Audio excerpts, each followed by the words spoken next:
வணக்கம். இது நம்ம கிச்சன். இது நம்ம கிச்சன்ல என்னன்னா இன்னைக்கு வெள்ளரிக்காய் சாலட் பண்ண போறோம். வத்த குழம்பு சாதத்துக்கு தொட்டுக்கிறதுக்காக வெள்ளரிக்காய் சாலட் பண்ண போறோம். இதுல ஒரே பச்சை மிளகாய் நான் கட் பண்ணி போட்டிருக்கேன், ஒரு வெள்ளரிக்காய் கட் பண்ணி போட்டிருக்கேன். இந்த மாதிரி பயத்தம்பருப்பை இதை ஊற வச்சிருக்கேன். இதுக்கு இதை வந்து நல்லா அப்படி தண்ணியில நல்லா இதுல வடிகட்டினா ஒட்ட வடிஞ்சிடும். இந்த பயத்தம்பருப்பையும் இதுல போட்டுக்கணும்.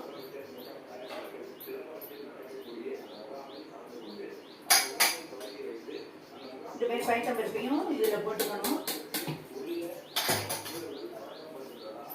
இதுக்கு தேவையான இந்த சேலடுக்கு தேவையான உப்பு போடணும்.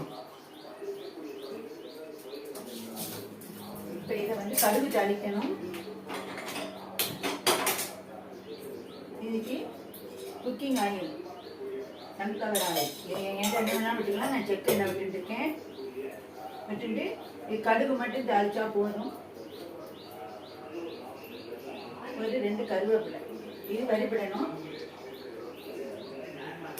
நம்ம அதுக்கு என்ன பண்ணுறோம்னாக்க இந்த எலுமிச்சை பழத்தை இதில் வந்து இந்த சேலடுக்கு இது பிழியணும்.